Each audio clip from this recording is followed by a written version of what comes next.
ও মা আজ কি রান্না করলে? এই তো রান্না করলাম।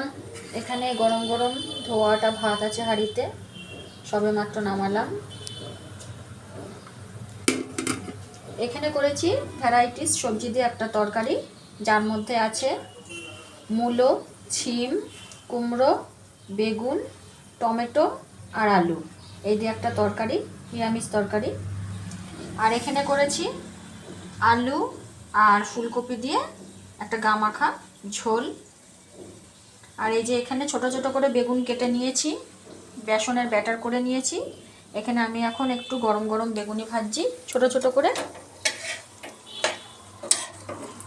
ছোট ছোট করে বেগুনি? হ্যাঁ, ছোট ছোট করেই করছি। বড় হবে না? না, বড় করছি না, ছোট ছোট করেই করছি। তো এই বেগুনিগুলো এখন ভাজবো। এই যে এখানেও কিছু কাটা আছে। আর তারপরে আবার ভাববো, যদি কিছু ভালো লাগে করব, না ভালো লাগলে করব না। তো এইগুলোই ছিল আমার আজকে দুপুরের মেনু। এই দিয়েই খাওয়া সারা হবে।